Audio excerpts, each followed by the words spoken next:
actually, right? Today and tomorrow, 2 days you have time. I want all of you to watch it, and if it's difficult for you to download, please copy it from the computer which is there. So you need not use your internet or spend money or whatever to such a long time. Just copy it, one of you could copy it in your pen drive. So put it on your laptop and then watch it. I'm serious about it. Your papers are being valued, and I just want to add or give you people some credit based on how you learn or the other ways you used to learn. Okay? So Wednesday afternoon, by the time we meet, I want all of you to have learned about it. So if you were to watch that, you would have understood the continuity. Okay, anyway. So I had put 4 diseases, names of 4 diseases: Hydatidiform mole, invasive mole, remember? Trophoblastic tumor. 4 tumors, tumor-like conditions which are included under gestational trophoblastic diseases. 4 entities. So WHO classification includes benign, malignant, and another category, tumor-like. So these 4 diseases are, I did all this: benign, malignant, tumor-like. Have you heard of locally invasive tumors? Tumors which are locally invasive? Yeah? Locally invasive. Leukemia is highly malignant, except 1 or 2, which we say has a good prognosis. Yeah? I don't want her to answer. It's learned good. Yeah? Tumors that are locally malignant. Yeah? Very good. Basal cell carcinoma. Then, any tumor of the jaw.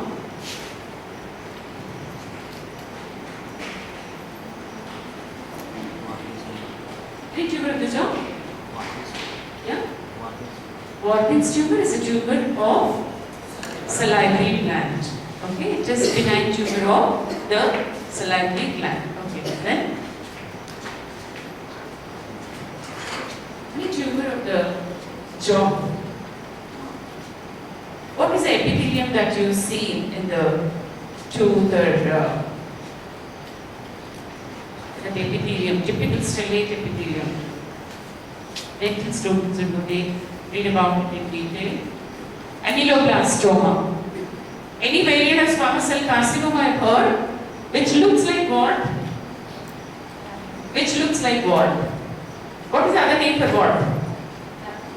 What? Papilloma. Good. Then, any other scientific name? Papilloma also is, but it could be colloquial also. What?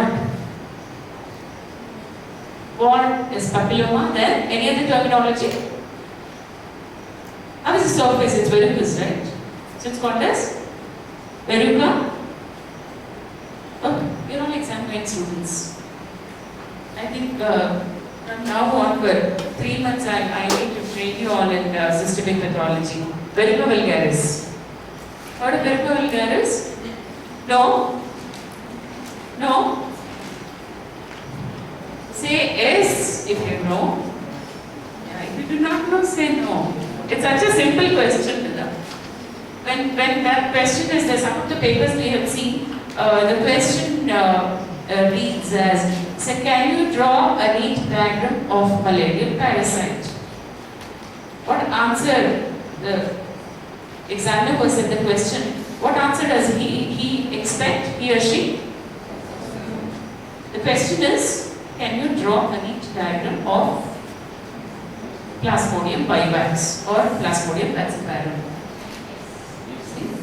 If you say yes also, he has to give you marks. If you say no also, he has to give you marks. You can go to the court here. You can challenge that answer because he has asked you, can you draw? Did he say instruct you or tell you to draw a neat diagram? No. Then my question is simple. I said, do you know or have you? You say yes, otherwise no. Don't have these blank faces, okay? That's my vulgaris. But I'm talking about locally malignant tumors. Just remember, basal cell carcinoma, all of you knew. Then, second one was amyloblastoma, very good. Amyloblastoma. Third is what I'm going to talk to you for only just 5 minutes. Invasive mole. Fourth is verrucous carcinoma, not verruca vulgaris. Verrucous carcinoma. Verrucous carcinoma is a variant of squamous cell carcinoma where the lesion is either in the palm or sole. It is verrucous. It is locally invasive. So you should never give radiotherapy. If you give radiotherapy, it behaves like squamous cell carcinoma, wide excision, margin free. So wide excision is better. So 4 tumors you remember, which are locally invasive.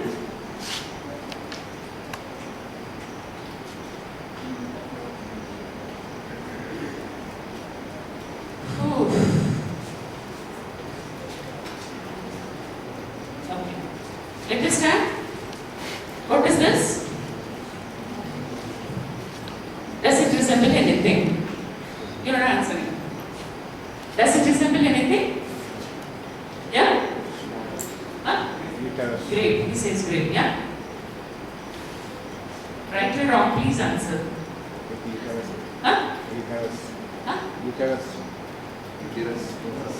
Uterus? Good. Yeah?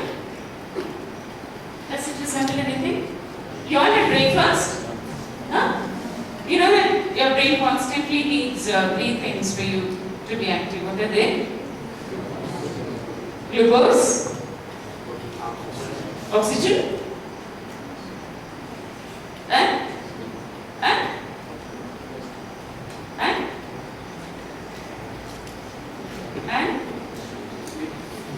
sleep. No, to be active now, constantly. That is required, I agree.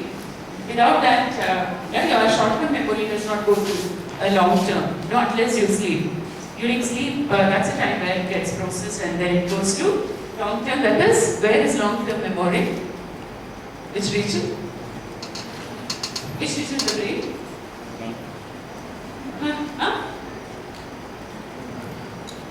Can't remember that also. It's not gone to your long-term memory center. What you've learned in physiology. Memory is a class in physiology. Where does long-term memory go? Yeah? Temporal is short-term. Amygdala, hippocampus. No, the long-term memory. Okay. So it resembles grapes, you say. Agree? Uterus, right. No, this is what. If you just diagrammatically represent something, it looks like this. So real scenario is this. So what's happened to the size of the uterus? Enlarged. And why is it enlarged? How is the enlargement? How is the wall of the uterus? It's just like pregnancy. In pregnancy, the fetus is within the uterine cavity. So when the wall, the myometrium, the effected myometrium is symmetrical. It becomes hypertrophic, hypoplastic, both. Increase in number of cells as well as increase in number of cells. So here it's only compression. It is only, it has to be both, but you cannot be symmetrical. Yes. So this was the topic taught for your previous, the batch, your counterpart batch. So Hydatidiform mole is, can anyone read from your group? Gova Burn. I just remember him more as Gova than by his name. He's going to take this to Gova. You're all ready? No? Okay, girls are discarded. Give me your It's caused by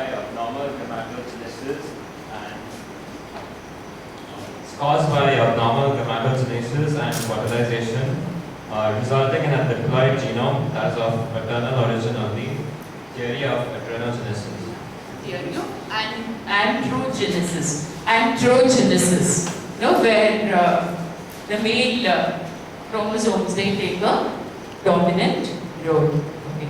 So just salient features I am telling you. There is no features in Hydatidiform mole. Remember the first picture I showed you. Then all the villi are converted into grape-like structures. Sanavula, board. So there is a tumor marker. How do we diagnose this condition?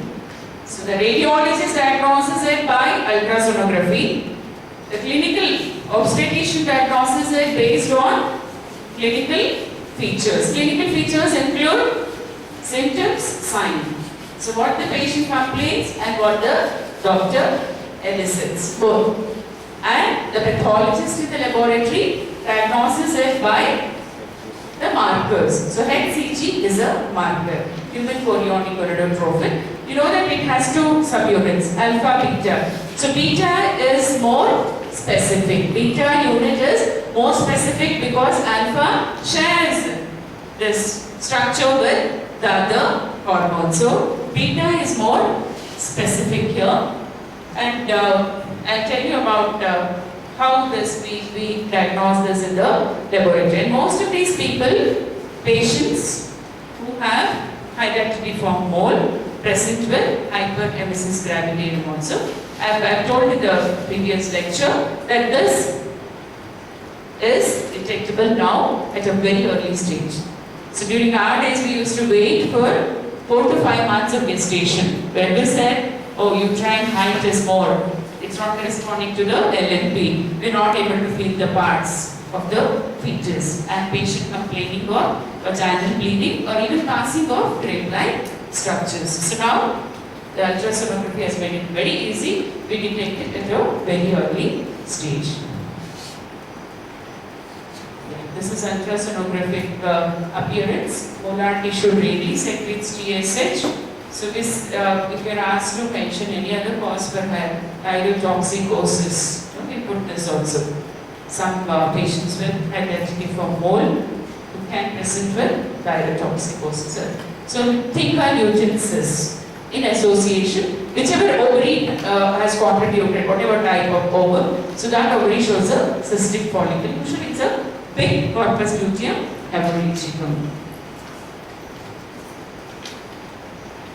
Yes, all these factors are given in the previous class, don't write down. This is what grape-like.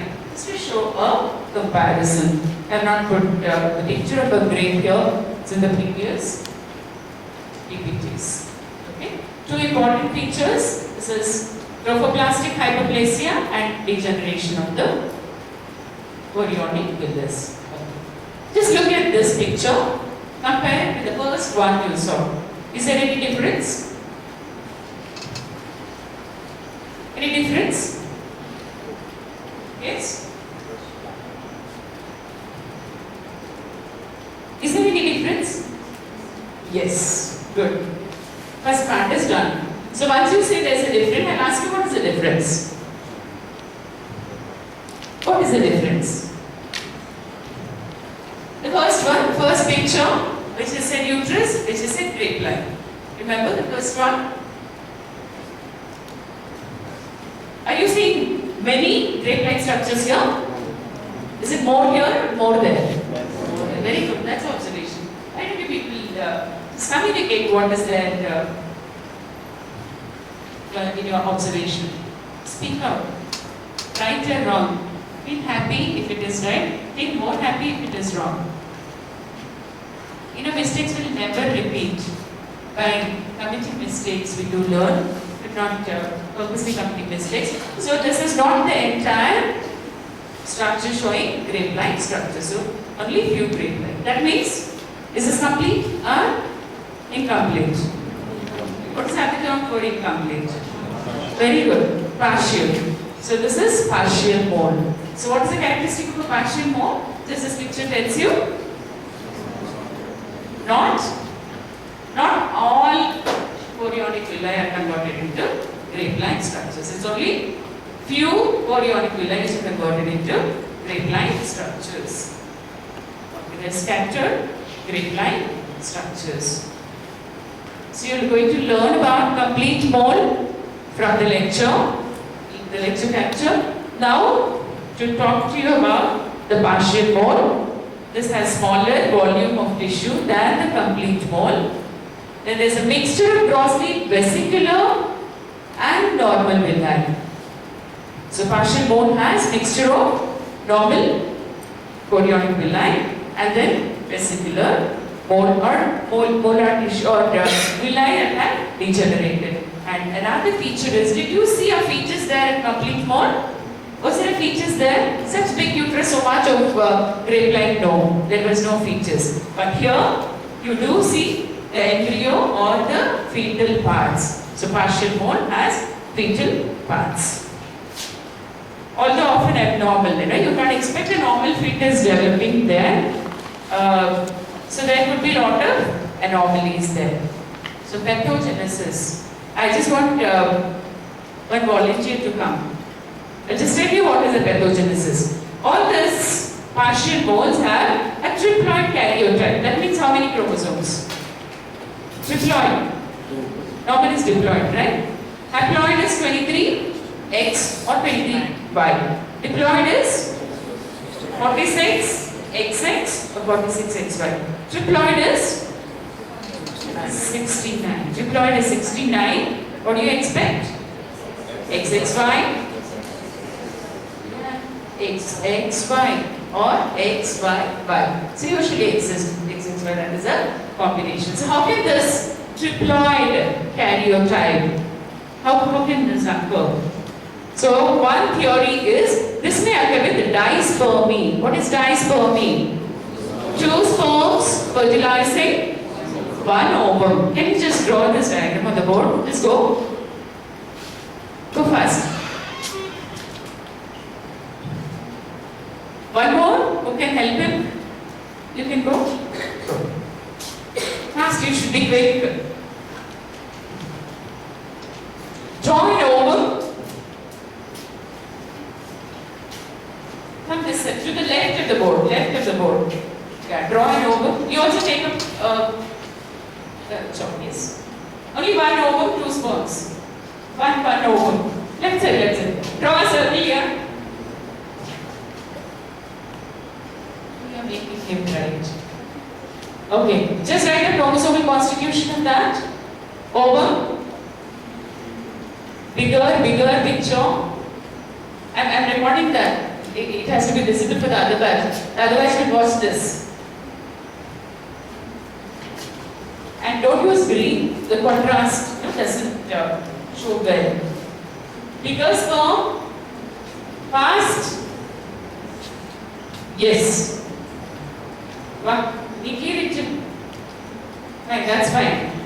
Good. So write the chromosomal constitution of the ovum there. What is it? 23X, bigger, yeah. 23X. Okay, what is the chromosomal constitution of these two sperms you have written? 23 X A. It's only haploid. Right, you write the chromosome of the sperm you wrote. Yeah. 23X, okay, 23X. You write 23X. Yeah. So what is the next step? Embryo is formed. Just write the constitution of the embryo there. Put an arrow. Arrow, yeah, write the circle there. Okay, write the chromosomal constitution there. 40. Mathematics. Taylor, that's why it's not medicine. That's failed.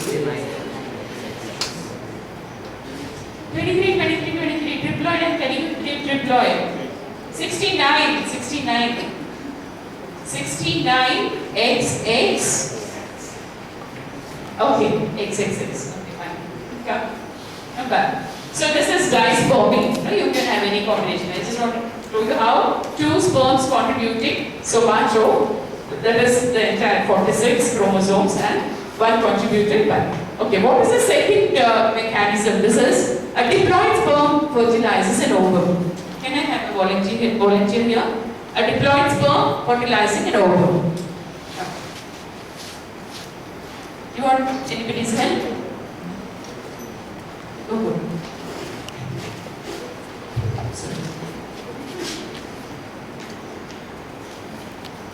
You can use the other corner of the board. A diploid sperm. So what is she going to write now? One sperm with 46. Can it happen? Not disjunction in the second meiotic division. Abnormal. Sperm is abnormal here. Yes? So sperms, written by the students of this batch are really very nice. Yes. The combination 69. It's not fertilizing at all. This is separate. Right there as a bigger circle so that it touches.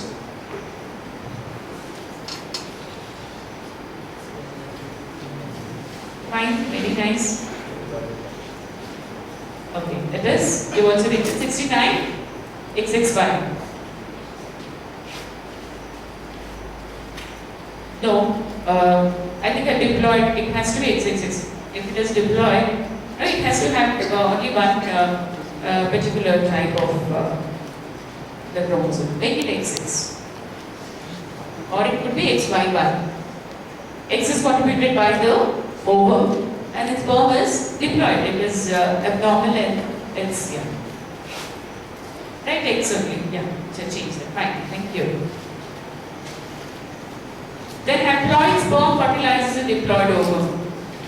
So where is the abnormality now? Somebody from this bench just come and write. First.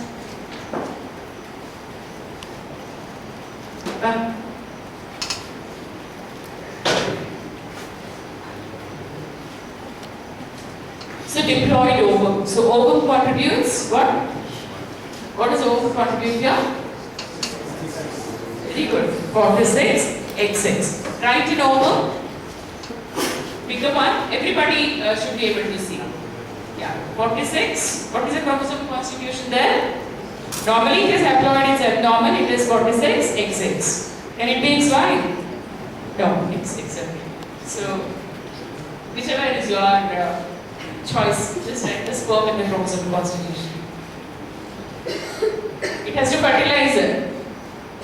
Can't stand away. Just connect it there only, don't rub it. Make it bigger, see that it touches the ovum. Yeah, right? This is bigger. You can come out and write. Out of the sperm. 46. Oh, sorry, 23. Actually, outside. No, if you write it inside in the head, it is not visible. That chromosome you can write it out. Yeah, just by the side of it. Bigger. Okay. So then what happens? Combination what happens? 69? Okay, this is 69? Confused? 69? Okay, fine. Thank you. So who all contributed here? What's your name? Sneha. Yeah, I should remember Sneha. Sneha. Chetan. This is all for me to reinforce. Looks as though I have forgotten maybe. Jamil, Chetan, Sneha, very good. Vinay Kumar. Yes. So previously I said theory of androgenesis where the chromosomes were Hydatidiform mole were contributed only by the sperm. Now you see here the ovum is contributing. So fetal parts develop. But it is anyway abnormal. So this is the chromosomal constitution and how triploid. So the cause for them to be triploid. Partial molar pregnancy. Just see here, this picture. Remember the histology of placenta that you had seen in first year? So what is happening to the size of the villi here? Are they uniform? Are they uniform? No. There.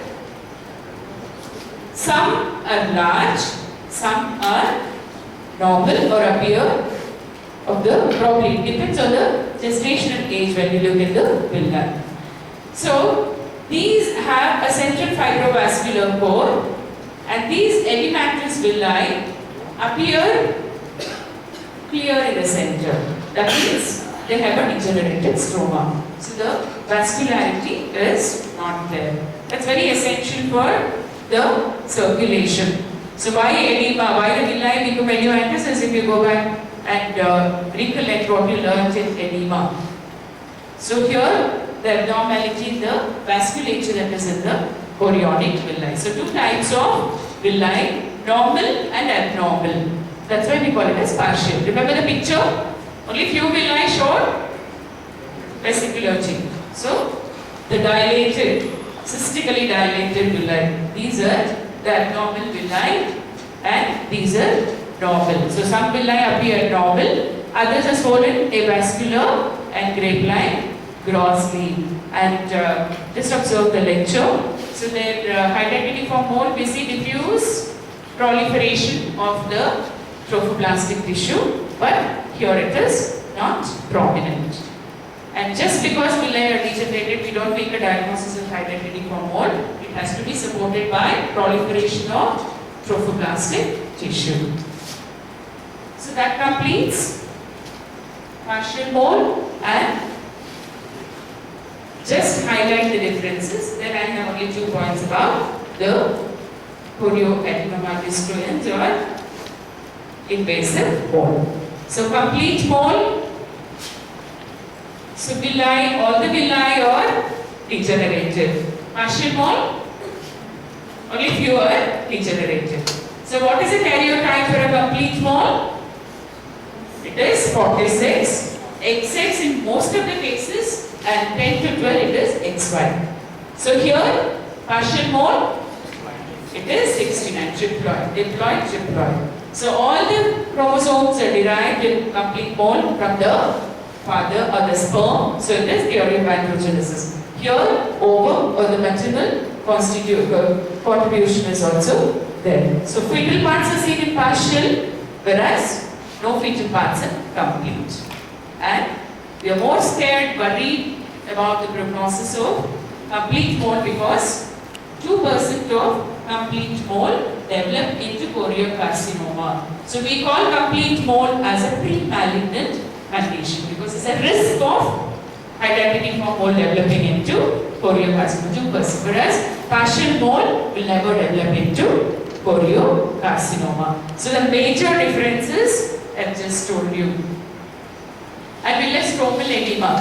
So much with hydatidiform mole, it is less with partial mole. And trophoblastic proliferation, it is diffuse. You see, a very gross trophoblastic proliferation with hydatidiform mole. Proliferation is present here, but it is not to that extent. It is less. Proliferation of trophoblastic tissue is less.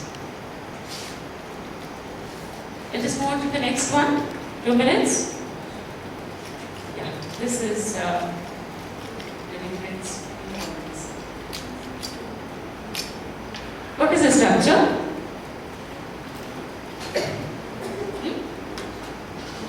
Fetus, which is cut transversely, longitudinal, profile, sagittal. No, it's uterus. See, uterus which is cut like this. You know, an organ which is like, you see, this is the body. This is the serosa, the cervix. It's the endometrial cavity. What's happened to the endometrial cavity? What is this color?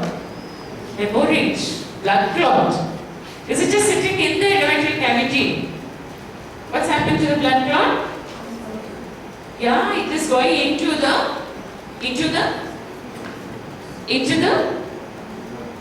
myometrium. So this is going into the myometrium. So this is invasive. So what is it? Invasive mole. But you will say, oh, I am not able to see the molar tissue. It's only blood clot that is seen. It could be endometrial carcinoma also, when we are just looking at the gross specimen. Okay? So invasive mole is a molar pregnancy which vesicular mole or the villi vesicles penetrate the myometrium and the blood vessels. So this follows Hydatidiform mole, but the patients of Hydatidiform mole are followed up. So they are not just sent home. So sometimes they come back with brownish discharge per vagina. There is weak center evacuation of the Hydatidiform mole, but sometimes it is an acute emergency. Just come with perforation of the uterus. I don't know whether you have seen perforation of uterus, at least perforation. What perforation you would have seen in OBG? Rupture. Something gets ruptured. Very common. Yeah? Very good. Ectopic pregnancy, rupture ectopic. No? An emergency, and so we struggle in the blood bank to provide the blood, and the obstetrician struggles to stop the bleeding. And what is the therapy there? Cut the tube that is ruptured, so the lady lose one tube. So invasive bone, the other name is chorioadenoma destruens. So all the invasive bones are a sequelae of Hydatidiform mole, and 15% of complete moles are associated with invasive mole. And we need to diagnose this because we can treat this entire spectrum of diseases. We can treat them very well. Even choriocarcinoma. Once a diagnosis of choriocarcinoma is made, you need not panic the patient. You need not scare her. You can tell her this is one thing which is very much responsive to cytotoxic therapy, methotrexate, and remove the primary. No, choriocarcinoma would have metastasized. It's notorious, just like renal cell carcinoma. Metastasis you can see anywhere. If you say heart is a site which does not have metastasis, choriocarcinoma can go sit there also. No, it is such a widespread. It spreads by hematogenous, but the primary, you remove the primary, then all the metastatic foci, they regress, they disappear, and they respond very well to chemotherapy. Yes. So that's why the spectrum of diseases we need to diagnose. So this is microscopy of chorioadenoma destruens. So villi, I think you can make out, otherwise villi would have been totally curated. I remember, I think I mounted one. It was the perforation or the invasiveness was at the junction of the endocervix and the lower part of the uterine cavity. How that has metastasized or locally invaded. So microscopy, gross, you remember the picture. So what is this? What are these pink areas? Very good, myometrium. So what do you see in the myometrium? Villi. So what has happened to the villi? They are showing they're abnormal. What is abnormality? They're cystic. Okay, they're degenerated with proliferation. So these are the molar tissue, degenerated villi. So metastasis. So what is special about this? So one we said locally malignant. So recollect the 4 tumors I told you which are locally malignant. So other features you learned in neoplasia that it's only the malignant tumors that metastasize. Okay? Every rule has an exception. So here it is, though it is benign, it metastasizes. We say deported villi. No, villi are carried to the lungs. You get a shock whether to call it as malignant because it is in the uterus, then how can it go to the lungs? So deported villi we say. So remove this, they degenerate. Then sometimes we see a vaginal nodule, patient coming with a vaginal nodule because this is metastasized, locally invasive, invaded the vagina and formed a nodule. So not just locally, though we say it's a locally invasive tumor, so the villi would be carried to all these sites, sometimes brain, spinal cord, paraspinal tissues. But happy is they respond very well to chemotherapy and then regress spontaneously. So if you asked a question about mention a tumor, malignant tumor, that undergoes spontaneous regression, you have to remember choriocarcinoma because the tumor is characterized by, that's a malignant counterpart of Hydatidiform mole. Hydatidiform mole develops into choriocarcinoma. So entire tumor may undergo hemorrhagic necrosis. So it's like Some people, scold when you are repeatedly making a mistake. They say, digging your own grave. You must have heard some people scolding students about a teacher. Okay, they say digging your own grave. So Korea has no good for it. It digs its own grave. Entire tumor undergoes necrosis, no viable tissue. So that is spontaneous regression. Some in renal cell carcinoma, sometimes malignant melanoma, they can undergo spontaneous regression. Spontaneous regression. Okay, so that's about it. Death because of hemorrhage, uterine perforation, but mortality is low. So this picture diagrammatically represents what? Represent what? Complete mole, partial mole, invasive mole. Invasive mole. Why invasive? Look at this. The villi have gone into the myofusion. Okay. So I did not write the objectives of this session. I just wanted to tell you what is a partial mole. Differences between partial mole, complete mole. What is invasive mole? What are the features of invasive mole? You've heard? Understood? Okay. So whenever I ask you to answer these questions, will you be able to answer?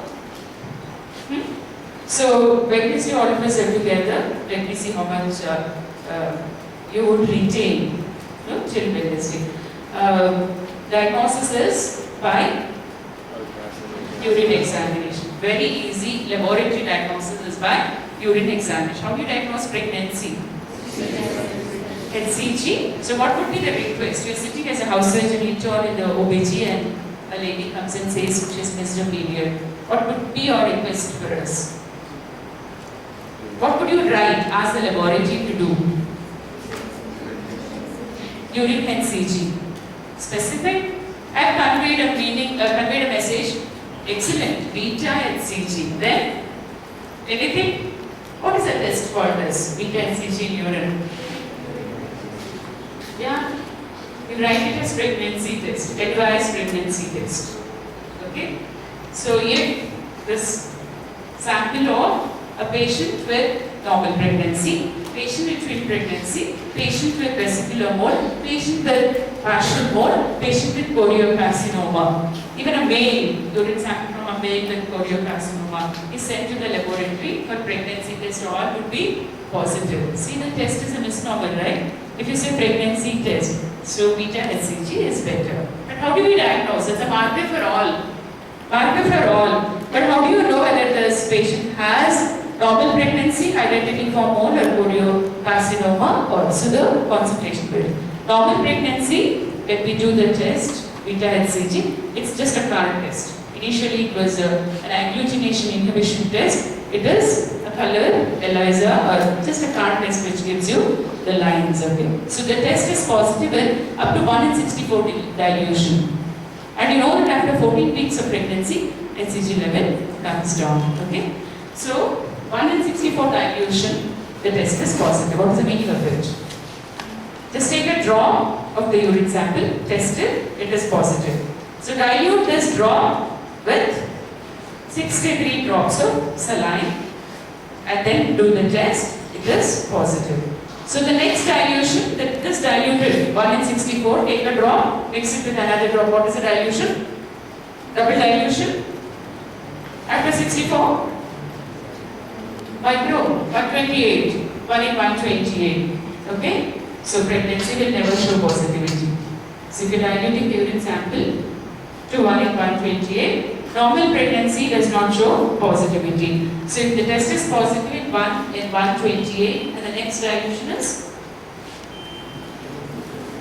254. So 1 in 128, whatever, 1 drop of urine and 127 drops of saline. If I take 1 drop of that and mix it with another drop of saline, it becomes double dilution. So it is 254. It is never positive in pregnancy.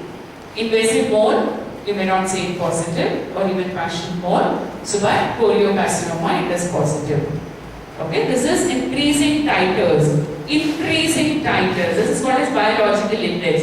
If it is just positive, one test, no, it has no significance. So increasing titers are important as you do this, repeat the test. So HCG is a marker, and very easy to remember is serum HCG levels. We just say it is in probably thousands in pregnancy, then lakhs with Hydatidiform mole, and then in millions with chorioplasma.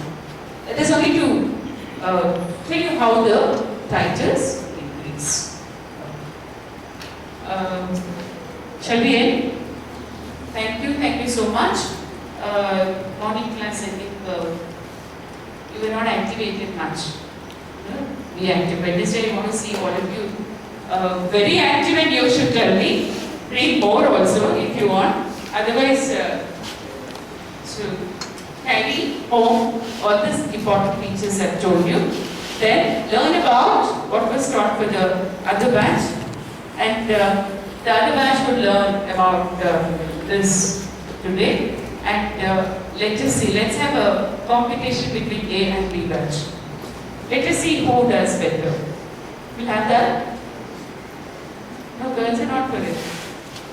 Yes? Or shall we say girls and girls versus boys? No. No, that's not interesting. A versus B batch. Okay, let us see how B batch is better or A is better. Yes? Okay? Huh? It's obvious B batch is better. Good, yeah. Let me see. So that is a hypothesis, where the hypothesis has to be tested. Yes, please. So see you on Wednesday. Okay, thank you. Kavita has taken the attendance, right? Okay. Thank you so much.